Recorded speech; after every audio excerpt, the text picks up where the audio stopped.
Bonjour les amis, dans cette vidéo, on analyse le discours d'Emmanuel Macron aux Français. Pour ce faire, je vous révèle les deux questions que tout bon orateur doit avoir à l'esprit pour se nourrir des discours des autres. Let's go!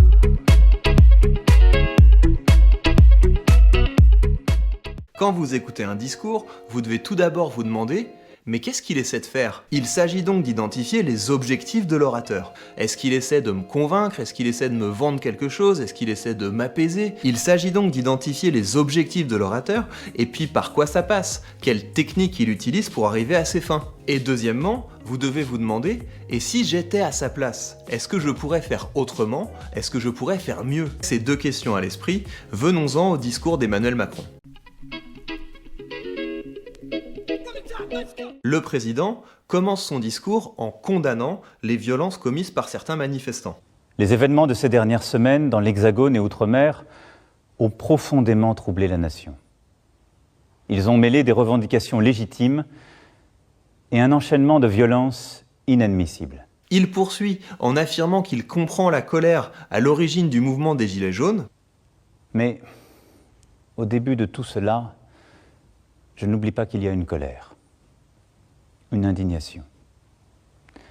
Et cette indignation, beaucoup d'entre nous, beaucoup de Français peuvent la partager. Il reconnaît ensuite sa part de responsabilité et il admet qu'il a été parfois un peu juste niveau classe. Sans doute n'avons-nous pas su depuis 1 an et demi y apporter une réponse suffisamment rapide et forte. Je prends ma part de cette responsabilité. Je sais aussi qu'il m'est arrivé de blesser certains d'entre vous par mes propos. Il présente ensuite une série de mesures concrètes en gage de sa bonne volonté. Le salaire d'un travailleur au SMIC augmentera de 100 € par mois dès 2019. Les heures supplémentaires seront versées sans impôt ni charge dès 2019. Les retraités constituent une partie précieuse de notre nation. Pour ceux qui touchent moins de 2 000 € par mois, nous annulerons en 2019 la hausse de CSG subie cette année. Il justifie au passage son refus de remettre l'impôt sur la fortune. Je sais que certains voudraient, dans ce contexte, que je revienne sur la réforme de l'impôt sur la fortune. Mais pendant près de 40 ans, il a existé. Vivions-nous mieux durant cette période? Les plus riches partaient et notre pays s'affaiblissait. Dans un dernier temps, il essaie de reprendre la main et de regagner une posture de président. Nous devons, avant toute chose, assumer tous ensemble tous nos devoirs. Le devoir de produire pour pouvoir redistribuer. Le devoir d'apprendre pour être un citoyen libre. Le devoir de changer pour tenir compte de l'urgence de notre dette climatique et budgétaire. Et il conclut par une anaphore qui va bien.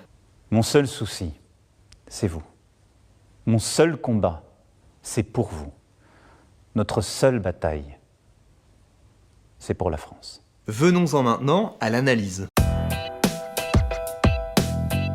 L'objectif du président, c'est clairement de calmer le mouvement des Gilets jaunes. Cela passe au niveau de son ethos par un effort d'humilité, cela passe au niveau des affects par une volonté de se montrer touché par le sort des Français. Je les ai vus, ces femmes de courage, pour la première fois disant cette détresse sur tant de ronds-points. Et cela passe enfin par une série de mesures qui sont présentées comme gage de sa bonne volonté. Le problème, c'est que, outre cet objectif d'apaiser les Français, il a également pour objectif de retrouver une stature présidentielle. Et les deux vont pas forcément bien ensemble. Venons-en donc à ce qu'il aurait pu mieux faire. Si j'avais été à sa place, je serais parti du principe que les Gilets jaunes n'ont aucune envie d'arrêter le mouvement. Et ils vont donc probablement écouter le discours en étant à l'affût de tout ce qui leur permettra de dire que ce discours ne change rien. Partant de ça, je n'aurais peut-être pas commencé le discours en condamnant les violences. J'aurais commencé par le mea culpa. Deuxièmement, je ne me serais pas arrêté sur la question de l'ISF, parce qu'encore une fois, les Gilets jaunes n'en ont rien à faire des bonnes raisons que pour avoir le président de ne pas réintroduire l'ISF. Stratégiquement, je pense qu'il aurait plutôt dû garder cette question de l'ISF sous le coude comme un point de négociation pour la suite. Ceci dit, ça reste un assez bon discours pour du Macron. Prenez soin de vous et à bientôt.